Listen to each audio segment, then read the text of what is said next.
Hello, Simon Burge. Good to see you, boys. After another long week, it's been sunny here in the UK, which we're kind of bragging about our 4 days of summer, which is amazing. But it is definitely too hot. Although today's a little bit cooler. How have you guys been doing? What have you guys been up to? Burge. It's been good. It's been good. Been enjoying the football. It's over now, unfortunately, so I feel like there's a void in my heart a little bit. But yeah, it's also way too. It is way too hot. My flat is still way too warm, so I've been dealing with that and been out in Northampton as well. But we'll talk about that later on. Oh, I love that. How about you, Simon? What's been happening? I do relate to what Burge is saying about the football. Obviously, I spent the last 3 weeks just an absolute bender. Looking forward to the next game of football. Obviously, because of the time difference between us and the US, it kind of worked out perfectly, except for I think one game against Mexico that was like 2 a.m. in the morning. But yeah, good fun. And obviously now that it's over, there is a bit of a void. There was a bit of conversation about Spain saving football because obviously a lot of people thought that the Argentinians were playing a little bit dirty. Maybe it's just sour grapes from us lot in the UK that we just can't handle losing against people who are just better than us. They're just winners, and we're just fucking losers. Yeah, except in playoffs, for a third place for bronze, and then we come to life. Although when it doesn't matter, we score 100 goals, and it's just like, guys, come on now. Yeah, exactly. We don't care. No pressure. Let's actually start. I got to say, now that it is over, I've got a little bit of a void in my life as well, except I get really obsessed with, and I can't wait for the new season to start in the Premier League, although I know we've still got a month, but fantasy football. I'm obsessed with fantasy football. And I can't wait to see the new prices. I'm so sad. Did you see the update? If it's not NFTs. Everything with Simon is game theory. Right, how can I tell, like, NFTs game theory? Right, let me NFTs. I've got to get this right. Yes. It's just there's a new update for the fantasy football as well, where they're doing it like they update the points in real time. So that's gonna be fun. You're gonna be able to see you're gonna be able to see yourself losing and winning points as your players. Because last season I used a separate app that was specializing in that. Oh, really? Now I don't need to subscribe, so thank you for that. Because it's during the game, you mean? Quid. Yeah. What? All live 48 updates. quid a month? A year. Okay. It was giving me. I'll just tell you what it was. I know it's very boring, but hey, they should do it for NFTs. It was actually it was telling you what your points were and where it kept on jumping around where your position was in the table as a consequence. But it also told you who's the most likely to be fees to drop, their value to drop in real time. Yeah. So that's interesting. Sorry, it's not interesting, but it is to me. Just the 25 of you that have joined us really early, do us a massive favor. Please share the stream on whatever platform you're listening to. It is the way that these live streams grow. We were talking offline for a second about how we're a little bit of a lull at the moment, but actually when the attention flows come back on this space, these live streams absolutely explode. But the guys who show up for us each week, we do really appreciate you. And I see every single person that reposts it and shares it because it is how it grows. Burge, one thing I want to know is because we were talking offline, you had your first night out in Northampton because you've moved into your new flat. Tell me a little bit about what happened, mate. Yeah, so I hadn't been out. I don't know anyone in Northampton, first of all, so it was kind of weird. Hold on. Did you go out by yourself? I did go out by myself, yeah. So that's for you. Very, very weird situation. I don't think I've ever done that before. But my friends were kind of asking me, we talked about going out, and I kind of wanted to, see the lay of the land before so that I wasn't just taking them to some crappy places, right? So I go out. I basically don't know what to do, really. I don't know where to go. I don't know where the spots are. I end up talking to someone, like, as I'm walking down the street, they try and stop me and call me by a different name. Like, they try and guess my name, like, in a second, and I'm like, that's not my name. But do you know any good places? That's really strange. Do you know any good places to go out? And then they actually give me some good advice. So I listen to them there, and then I head to basically a pub that becomes a bit more of a bar during the evening. And I meet a group in the line, and I say like, and I asked this guy some questions about like nightlife in Northampton. He basically gives me a pretty poor pretty poor summary of everything. And he said he gives me a place to definitely avoid. So the worst thing is I actually hit like he was actually really nice, and then their group decided, screw this, we're not going to queue up in this line for the pub anymore. So they just went, and I was like, hold on, you just tagged along with these randomers. The thing about you, Burge, is I've been to meetups with you, and you're literally the tallest bloke in living history. Yeah, I mean, exactly. The stream doesn't do it justice. Like, actually, I think the ceiling is somewhere near where your head is. Not quite, but yeah. That's just where you're sitting down. You to go out must be easy to make friends. I mean, I've been out in Northampton a lot because I used to play cricket and we used to play against Northampton. One of the things I will say for our American audience that are listening, there are parts of Northampton that are like the Hills of Eyes. It's like, except for the fact that they do have a Nando's. So it's got something. I didn't even know that. Going for it. It's got something going for it. Guys, did you end up somewhere awful? Completely drunk or something? No, so not quite. So basically, I was very fortunate. This group left. I didn't exchange details with this guy, but he did give me some great advice about nightlife and good places and bad places to avoid. And then in that same queue, right after meeting him and their group, I guess, but mainly him, I didn't really speak to the others.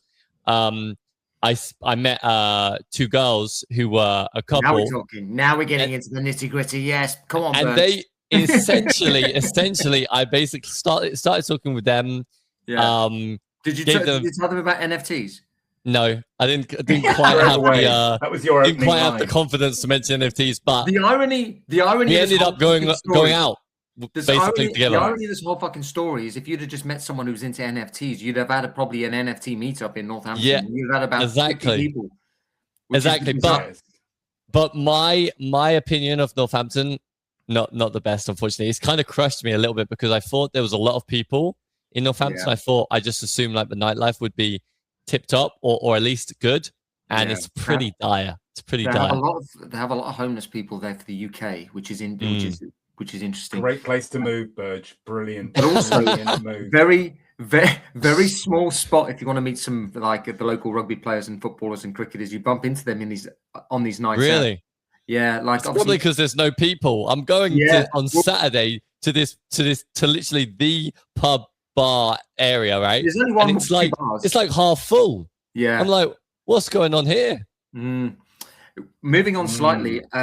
Simon, you said off the call that obviously your daughter was moving out, which is a big step. I don't know how that obviously impacted you. She's moving out by herself. It's strange. Living in Birmingham. Strange.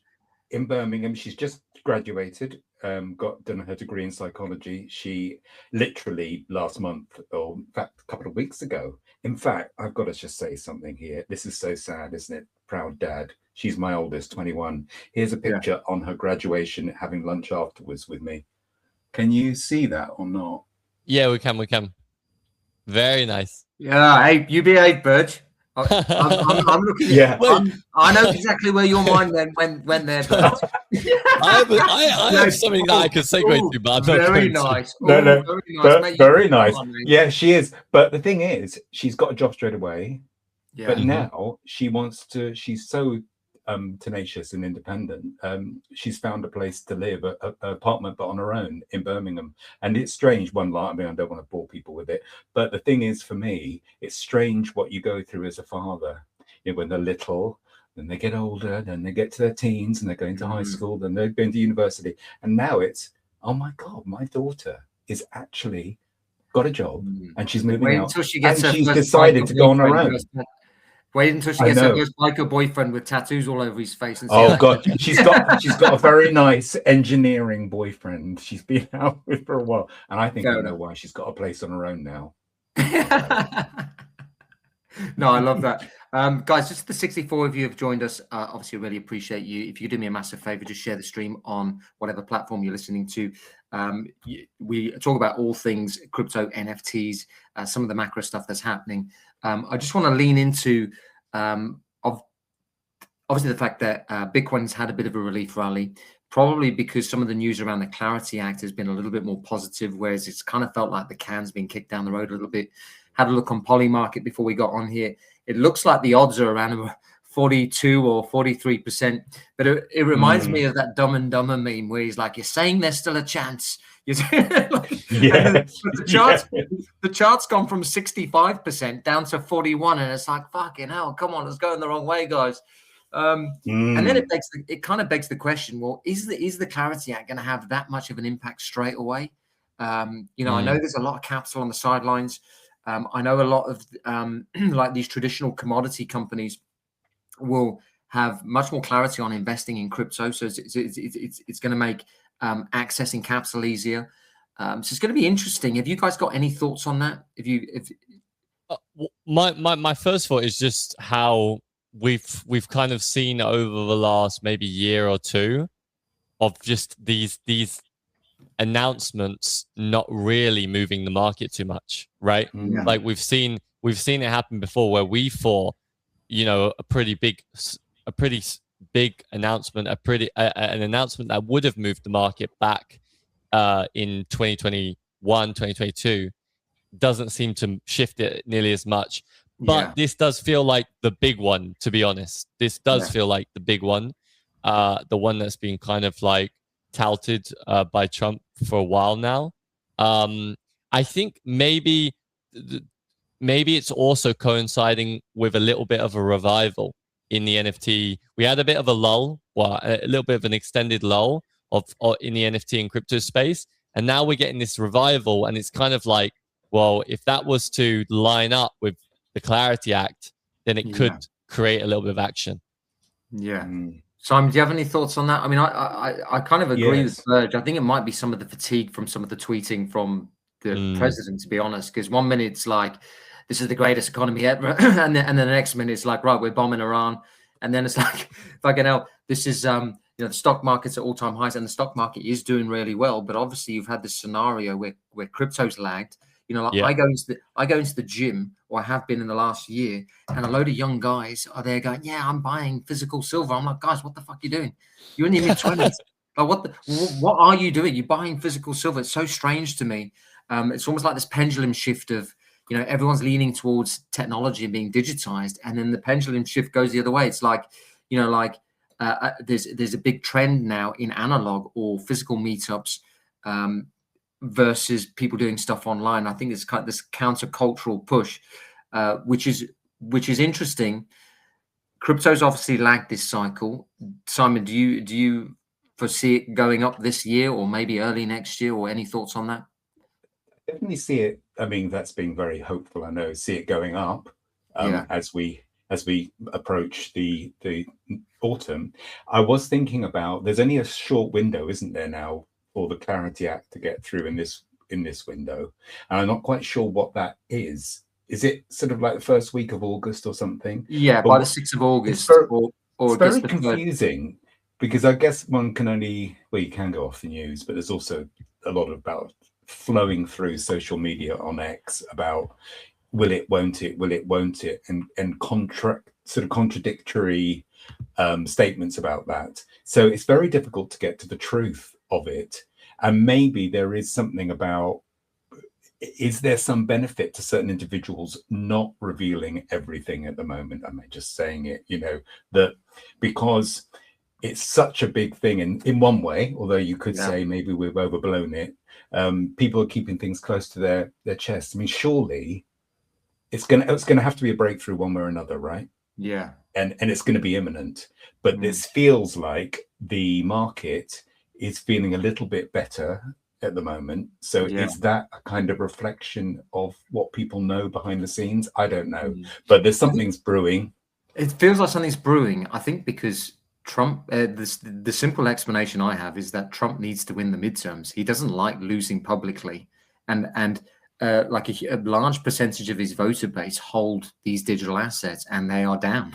So it's just like, yes, he wants to appease his voter base, which largely he ran on being crypto friendly, which he did, and I think he's been largely more crypto friendly than the last administration. That's not having a political view or anything, but if you remember back to Gary Gensler fucking suing everyone, it's night and day compared to what the last administration was doing, notwithstanding the fact that the tariffs, the tweeting, the bombing, and doing these different things is obviously having a negative effect on risk assets. Obviously, they want to push this Clarity Act through.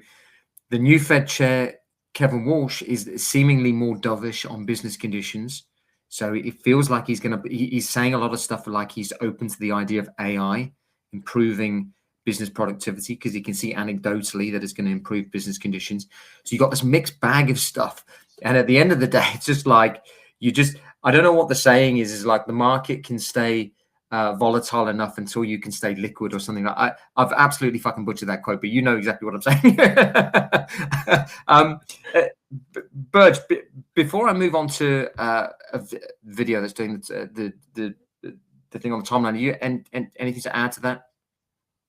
No, not really. No. Right. So so there seems to be little pockets of things happening in crypto, whether it's in these microcap tokens. There's some meme coins popping off. There's NFTs. There's things happening in NFTs. But if you looked at it as a macro and you looked at NFTs in terms of the market cap, you'd think there's nothing happening. But actually, obviously, we've got our little private group. We can see people doing like 4 or 5x on some NFT projects. And I had a video pop up, and it was actually of Gary V on a live stream talking about V Friends. I don't know if either of you saw that video, but I'm going to share it in a sec. I've got 2 things to add. One, the quote is, "Markets can remain irrational longer than you can remain solvent." There we go. and the other was just on you saying that about NFTs. I went ahead and went to NFT Price Floor. No longer has that banner across the top saying that it is closing down. Yeah, I think I've got a thing about that. I think that was probably a bit of a tactic, to be honest, to see if someone. It might have been Adam Weitzman. It might have been my tweet. I don't want to say that I saved the platform. You are responsible for saving an organization. He did reply. He did reply and said, "Hang on a second," and it would be a thing for him to do, I think, in my opinion. But yeah. Well, he's a smart man, and obviously, I mean, he may even be watching. He subscribes to Carrot Lane, so he's probably going to get the recording. I imagine he spends every waking hour listening to it on podcast, which is also in the Apple Store and Spotify. Totally. Just going to link that. Of course he does. And he just, in fact, he probably plays it on repeat, so he gets 2. He does. Background. One of the things that did crop up, and this obviously relates to NFTs, is Gary V let slip in this live stream, and I'll just see if I can get it up here. Have a listen to this. This is the launch day of Entrepreneur Magazine with me on the cover. Rips, what does it say right down here below under the "you can do more"? What does it say? Build more, earn more, and be happier too. That's not interesting. The next line. How he runs 13 businesses. Finally. Page 36. Finally, the world is catching up to me not being a mascot or a motivational speaker. We're starting to get into the depths of the VCR restaurant group. Over 10 restaurants in 4 years, crushing Flyfish, Capons, Ito. Finally, we're getting under the hood of VaynerWatt, my television production company. 8 shows in production. You'll be watching Hulu and Amazon and Netflix and see VaynerWatt. Finally, people are understanding that Vayner Sports is one of the largest independent sports agencies in the world. Finally, people are understanding the magnitude of what VaynerX is. Just for context, everyone, my real job, like my day job, I'm the CEO of the largest independent from scratch advertising agency in the world, doing $400 million a year in revenue, not valuation, Rips, revenue. That's more than my salary. That is more than you make. Finally, Architects and Wine Library, still, let's call it what it is, still running the family business. And V-Friends. Here we go. Right? People think NFTs are dead and gone. We're, We just sold a gift goat NFT an hour ago for $13,000. Where this is a business that is doing over in 8 figures, over 10 million, actually close to 15 million in revenue, trading card licensing, comics, pins. Finally, there's at least an article. And by the way, it wasn't even written that way. Even though even that didn't actually go into the depths. It's more about juggling a lot of things, which I love. I think he took a very cool angle. He took no, not that one. This one. I'm just gonna end it there, but like he's just let slip there, and people wouldn't really know this is the fact that VeeFriends did 15 million in revenue. 15 million in revenue, and people just think it's fucking. I'm sorry. Like, I know, Simon, we keep going on about it, but and me and Burge are probably VeeFriends maxis, and we probably do need medical attention, but this is different. I'm sorry. His business capability, when he comes out and says, look, VeeFriends is my #1 project, and his day job is in revenue, is doing 400 million a year in revenue. So you imagine how much that business is worth. I don't know if you do it on like a fucking, I don't know, a 10 or a 20 multiplier, that's like fucking 8 or 10 billion or whatever. It just seems like I think everyone is going to get caught offside with VeeFriends.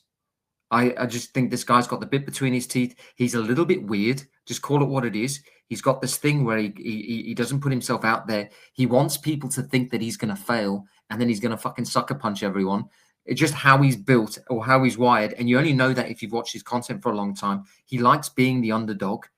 And I just fucking like, if it looks like a duck and it quacks like a duck, it's a fucking duck, mate. And it's a vuck.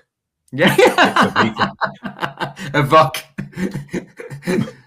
Yes, you're right, Jane. And I know, Burge, you're both highly involved in it. And I really appreciate what he does as well for this space. And I also keep telling you that I have got a series 2, but that's obviously nothing. I want to get a series 1. And I think he is one of a few leading lights in this space that can really take things forward, whether it's him with VeeFriends and just his kind of reputation and his spread. But then you've got people like Adam and Figgy with Bored Ape Club. You know what I mean? You've got some figures out there who so it's not just organizations or companies or NFT companies. There are individuals who seem to rise above it and can have a wide reach, and he's unmistakably one of them. But I think the bigger point you were making as well about that is what a great thing that an NFT a company is making that money. And that shows that, as he said, so everyone says NFTs are dead. Well, look what I'm doing, kind of thing. And that was the bigger story for me in a way. I agree. I think it's interesting. There'll be people in the Pudgy Penguins community who say, well, Luca Nets is, I think, doing somewhere around 50 million because he's in every Walmart and Target, which again is an amazing story. This is not a player versus player thing. In fact, it's all brilliant together. We're at a stage in NFTs where it's like, guys, we need all of this to fucking work. And actually, the best advice I was ever given in NFT investing is you just look at the founder. You look at the founder's ability to drive demand and to drive commercial value to a project. And if you can't string a sentence together about the founder, you're going to be really struggling. I think with Pudgy Penguins is they largely got lucky. I mean, because Pudgy Penguins was a failed project. And then you had this guy, this basically marketing prodigy, who was at one of the holders and said, listen, I want to take over the project. And you largely got lucky. They had a strong community behind them, but they had this guy who's an absolute beast. And he's doing some great stuff as well. But I think if you just make it about the weird thing, Simon, and you're really good at this, bud, is finding the right teams. You're very good at it. Your spidey senses are good at it. And maybe it's because of your business background. But I think a lot of people, when they get into, even when they get into crypto, I think they focus on the wrong thing. But when they get into NFTs, it's enough to say, I just like the art or I like the community, and that's fine. But if it's for price appreciation and longevity, you're making a singular bet on the founder. And if particularly if they're a high profile founder who have a reputation to lose, that is your moat. because a lot of these guys don't. You imagine if VFriends goes to zero. That Gary Vee, who's been an internet personality since 2006 or 2007, he can never step foot on the fucking internet again. He could never. So he's got to make this work. And even if VFriends doesn't turn out, he's got the contract capability of all of these fucking NFTs in people's wallets. He could literally say, okay, I've got all of these businesses. You know, he could do who were the business that gave shares? Dinosaurs. Claynosaurs, but also fucking Wreck Guy. They gave yeah, true. They gave shares. So there's all sorts of things he can do with the contract capability of it. But it's your moat is this guy spent 25 years on the internet or 20 years on the internet doing content. And the question you got to ask yourself is he gonna fuck this up for an NFT project when he's largely just put his reputation on the line? And I think that's the thing that makes it, in my opinion, I don't want to say home run because that's just fucking, but because he could get hit by a bus. But those are my thoughts on it. I just think I agree. And just to say that was it. Thank you. It's a great show about VFriends, and I'm only pulling your leg and bringing your leg. One thing I know, because you should jump in with this, but I just wanted to say as well, as a general sort of mentality for me with this, is that once you've said there's VFriends, there's Pudgy Penguins and everything, it's clear there are certain better bets, right? The ones like Chimpers and VFriends and Pudgy Penguins and Base, they're just really good. They've got a lot behind them.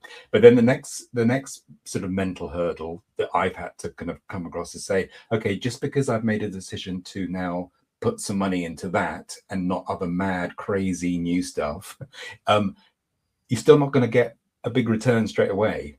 So, you know, there's that kind of excitement of going, yes, I've made my decision. I'm going to buy a little Pudgies because they're half the price of a mutant ape, or in fact, even less than half price. And they're doing some great things themselves. So it's a no-brainer. But then you're still holding that little Pudgies, right? And it probably won't go up for quite a long time if that's what you're looking for. So that's what I've really discovered myself. It's one thing making the decision, but then you've got to make a decision to be patient and to know that you're not jumping in to make instant bucks. If you are, probably best to go into something new coming out that might get you a 2 or 3x or a 4x. You know what I mean? If you're going to bet on these. Particularly the way that people are launching the projects with the baked-in royalties and then maybe minting for free. I guess you got into Del Mondo's a bit like that. But you minted a whole. I don't know if you minted them, but there were people that minted. I didn't, but I just got in very early, quite cheaply, and you know, there are lots of things happening there in the background, which I think could be fantastic. But it's just that mental thing for me. We talk about it quite a lot, I know, but am I investing for a quick buck turnaround 3x, or am I investing because I really believe in this, but I have the patience just to then let it rest and let it just do its thing? Yeah. Bert, you look like you're looking at your screen like something's popped up. I'm looking at something about Northampton. Is it a nightclub that's closed down by any chance? Because that's the usual thing with the Northampton. Yeah, actually, that's true. OpenSea. No, I was watching this OpenSea video. It's just funny how the narrative changes around like AI so quickly. It used to be the case that like people would shun AI used in videos, and it still happens, but I mean, OpenSea feels pretty, they clearly don't feel too bad about using AI to create a video. They've just posted 5 years ago a mint, now a global brand, happy birthday, Pudgy Penguins. And it's literally a video that it's just like, it's a few prompts in AI. It's nothing more than that. It's quite well made, but it's clearly AI made. And, the positive response from it is kind of eye-opening compared to like, imagine if they post that on like Instagram, it'd be maybe they would get killed a little bit more in the comments, but it's just interesting how slowly but surely people are numbing to the fact that AI is just taking over and it's getting better, and people just don't care. I noticed that a little bit with obviously because I'm a writer. and I write all my stuff, and then you think, okay, well, maybe let me try and enhance this by putting through AI, and then you have this kind of like, I think there's going to be a pendulum shift, a bit like the guys at the gym buying fucking physical silver, of people just writing raw and making mistakes and it being fallible, so there's a human behind it. So I think there's going to be that kind of pendulum shift, obviously with the content side of things. But just this is obviously a question to both of you. Are there any projects that you're kind of looking at the moment? I kind of think that certainly the benefit around NFTs, or where we are at the moment, is we've got runway. 2021, we were all largely guessing. We made calculated guesses based on teams that raised money, because they were just, I mean, these tokens were just crowdfunders really, and then they developed communities around them. But are there any projects that you're looking at the moment? I know that there's been a couple of new mints that have done fairly well. But is there anything that you guys are looking at? Simon, I'll let you go. Okay.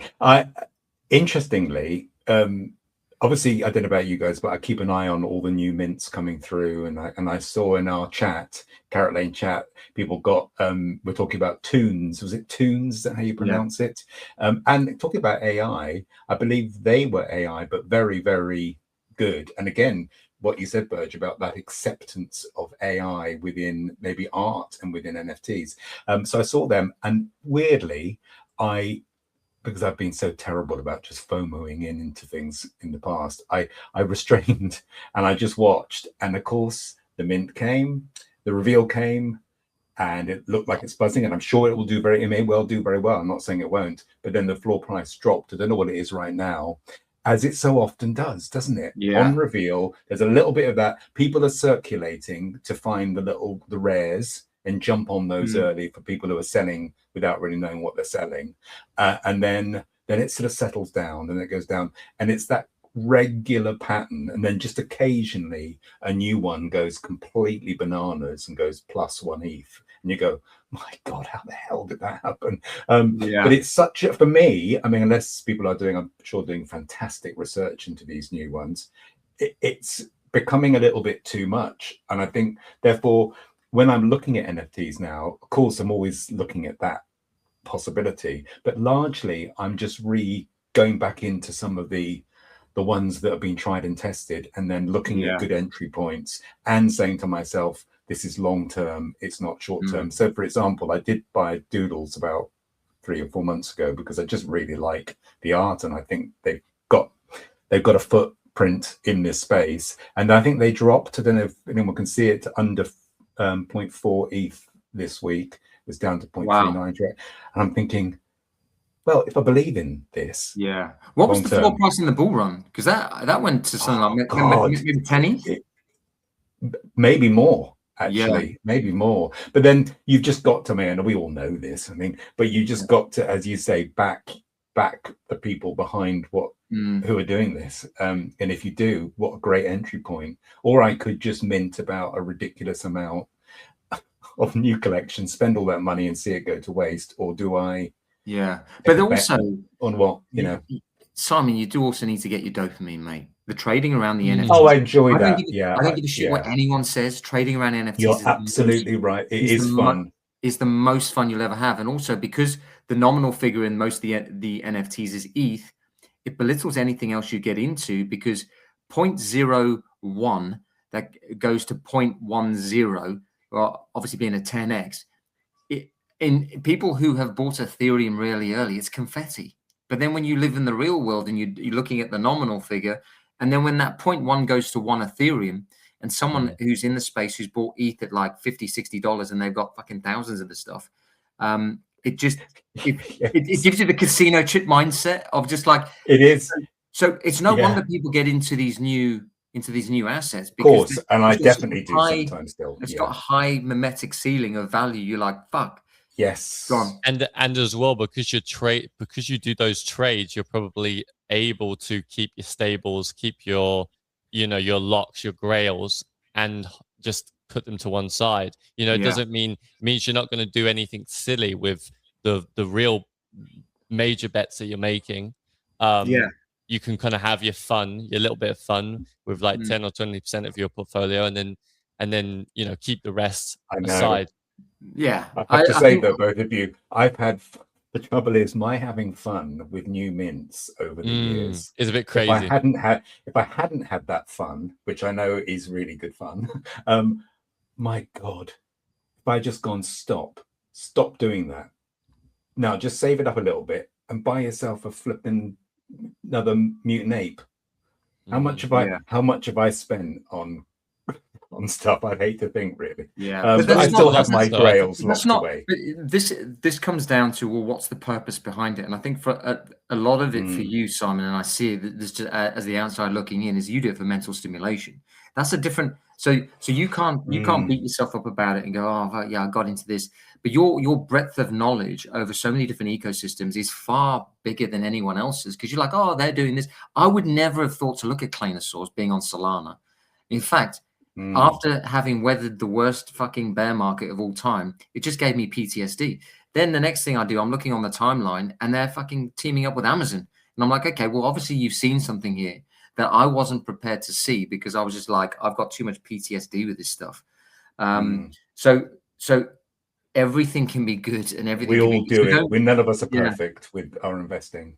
Yeah. I mean, I think if, just what Burge said, capture some of the trend in some of the obvious stuff. I think as the IP stuff is a lot harder because you're betting on the founder's ability. The historical stuff is interesting to me, but also the culturally significant art. I did I did a video that's actually going viral on different platforms. The contemporary artists from the 1960s to today, is 30,000 of them. 75% of the value accrues to 100 of them. And then people have got the audacity to say, well, fucking NFTs are dead. No. It's just the same behavior pattern that you've got in any other thing where there was a boom. Maybe even you could compare it to internet stock. But it's very easy to know now who the winners are going to be, in my opinion. So you've got Beeple, X-Copy, you've got some of the generative art, you've got some of the historical stuff. And those are just the obvious stuff. And I think that where we are at the moment, a lot of that stuff is in reach. I mean, you could pick up an X-Copy for 0.6 Ethereum. Now that's a fucking lot of money. But then when you match it against some of the newer stuff that you're picking up, you're like, hold on a second, this is the most defining artist, the most defining artist of the internet age. And then you've got Beeple. You can pick up a Beeple for 0.22 ETH. All right, the fucking art's a bit weird. It's got Gary V's head on a goat.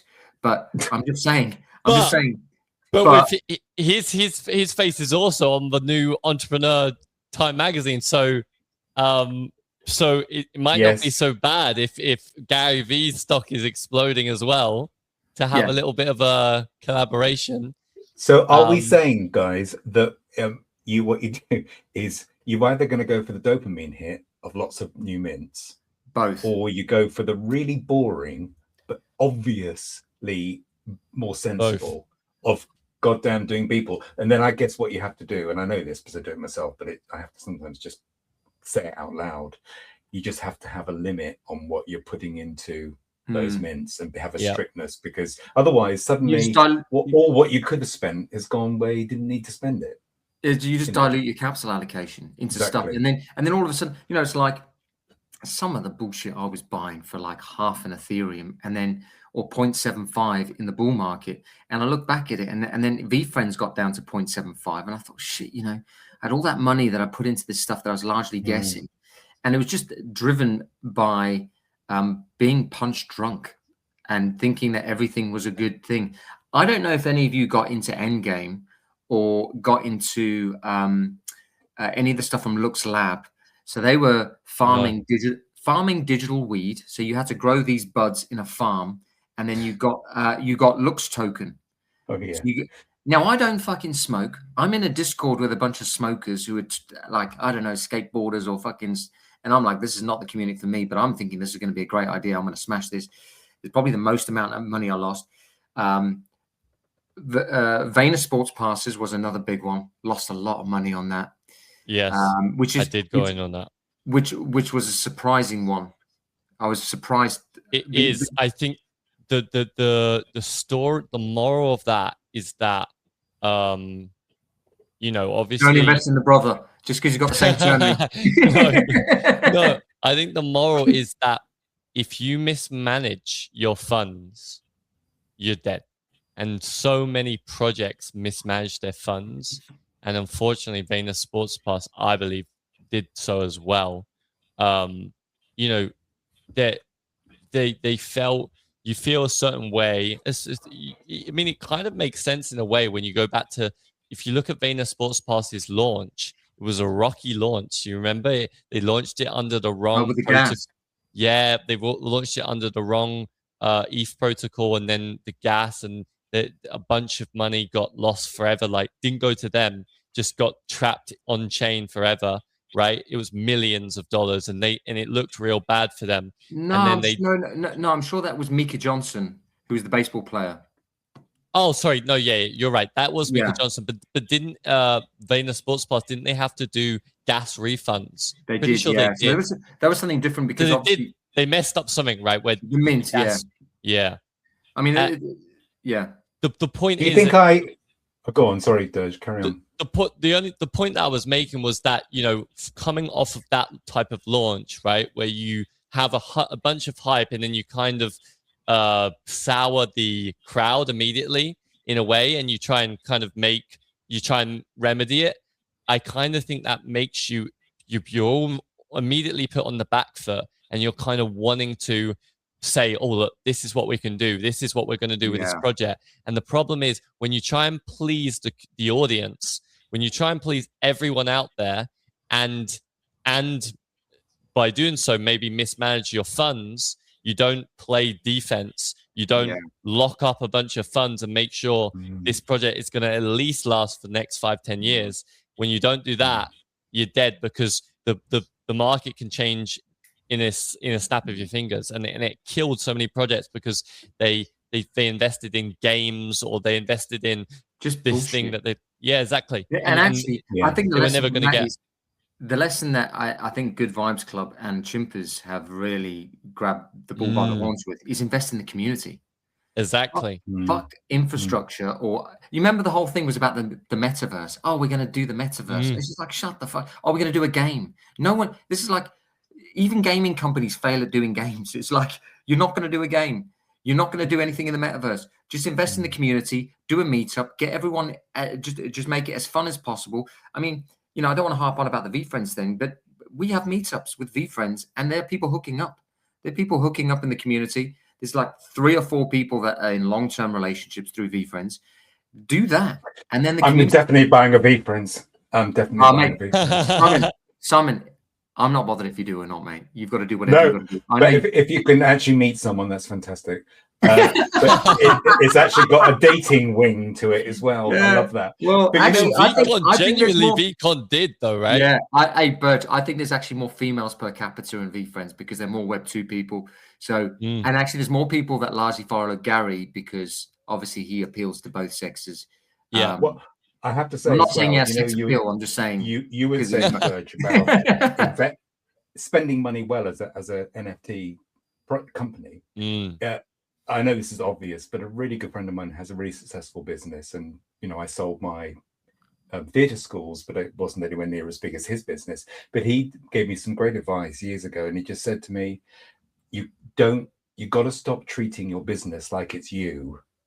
It is not. It is like a child that you're nurturing and you're investing in, and you got to treat it as you're going to hand it on one day. So you've got to now have the mentality that whatever you do with it, wherever you spend your money, it is the business. It's got nothing to do with you. You're a caretaker for that business and you make money out of it, but it is for that." And maybe what has happened sometimes with these NFT projects at the time is they didn't have that business house. And so they were spending their money all sorts of places, not thinking about the first thing is I've got to take care of what I've just built.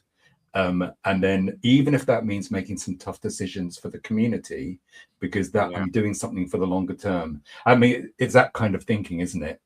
To have that business sense. Yeah. And then also, but again, it comes down to the people behind it. The reason why I like the two brothers at Good Vibes Club and Chimpers is because they've worked with each other for a long time, which means they're going to stick at it for a Exactly. long time. And they now have some type of Lindy effect of surviving. You know, like Chimp is launched in the basically the eye of the storm. It was like the last hype mint of the cycle. Then you've got Good Vibes Club, which launched basically in the bear of the bear. So there's, whilst they're not exactly the same, there's a lot of similarities there, because I think a couple of weeks after Chimpers launched, they had obviously the royalties thing from OpenSea went to basically nil.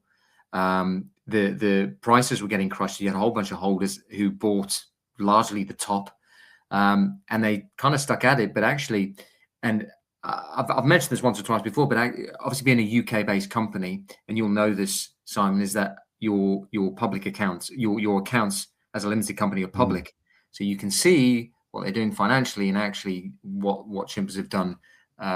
They're very frugal. You know, they're not spending it on strippers and you know. Well, I asked Jacob this on the founders call that we had, the monthly founders call, right? And it was, and I mean, I don't think he knew how big it was. Maybe he did. He's very humble, but for him to have managed the funds, or for them as a team to have managed the funds as they did, I mean, they are literally like a drop in the ocean compared to the other projects. I mean, basically every other project mismanaged funds. There was a horror story, because I think what fucked people up is they were getting paid in ETH. They're getting paid in ETH, and everyone at the time was like, "Oh, ETH's just going to go up." We'll leave it in ETH. ETH crashed. They got the tax event on the top line figure. ETH crashes, and then if you're in a jurisdiction that has like a 30% or 50% tax, you're basically at zero.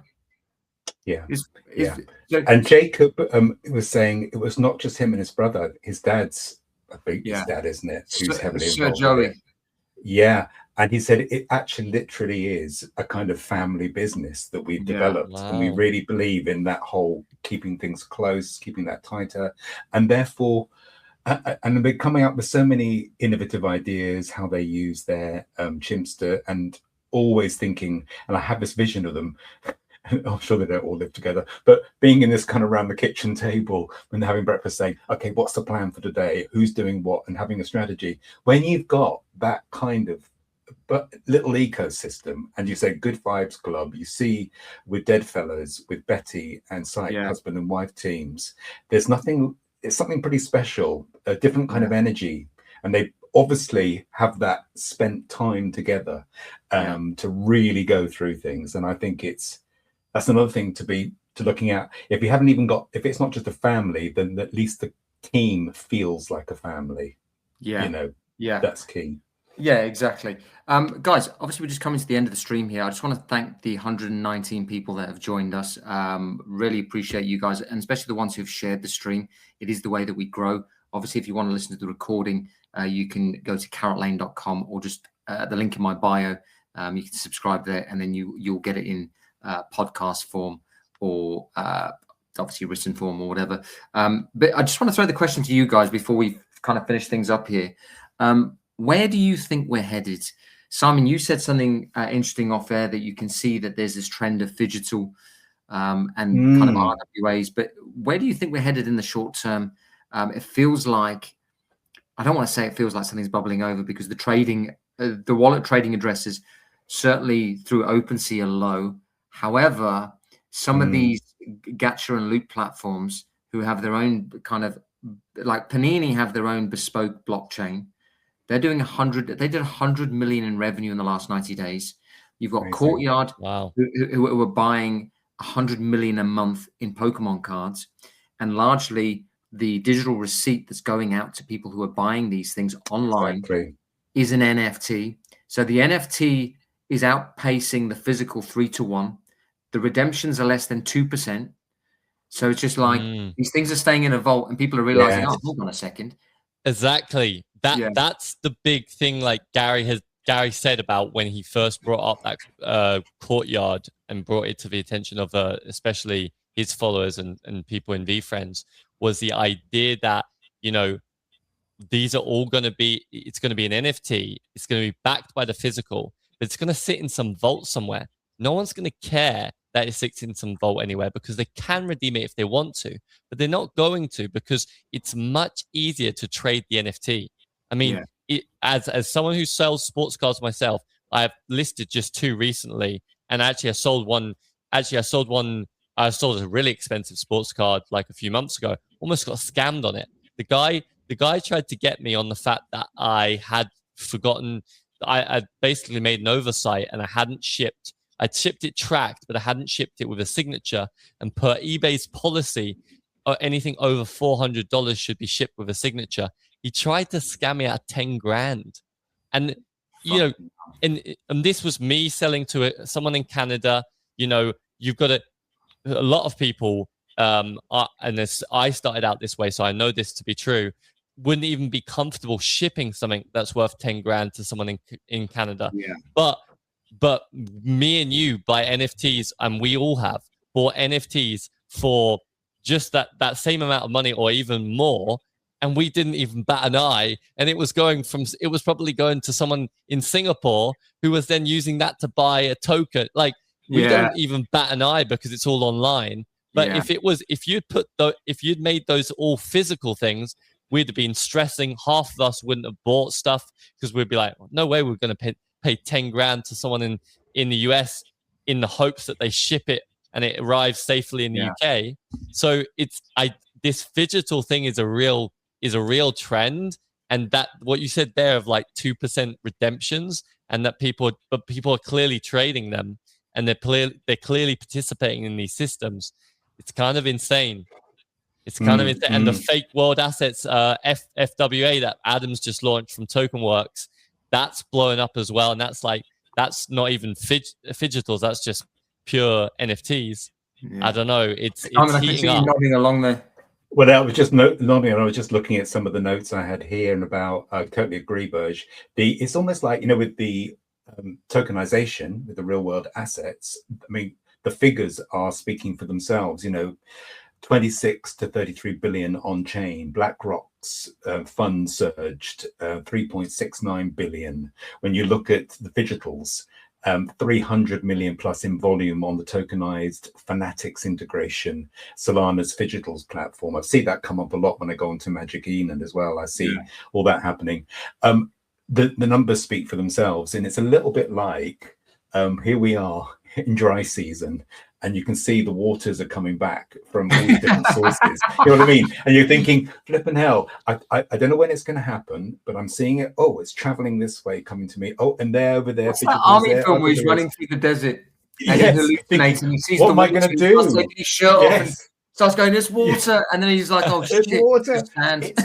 It's coming. Now, when is it going to come? I don't know. But it seems like there comes a point when suddenly there's a meeting point and people go, yep. Okay, I get what the role of digital assets, even if just as receipts, as crossing, you know, boundaries seamlessly, of opening up so many possibilities just by the fact own something that's digital, which it just gets airdrops and it unlocks things. And at the moment people realize that, it seems to me that us waiting patiently here in NFT land might actually go, okay, it was worth that crazy time we were in, because now it's coming. That's how I see it. I love that. I love that. Guys, just the 125 of you, really appreciate you joining us. We're going to be back next week at the same time. But if you want to get the recording, you can either get it on X or over on Substack at carrotlane.com. Really appreciate you joining. Simon, Burj, thanks for hopping on. It's been a fun one. Love you guys. Catch you on the next one. Cheers then.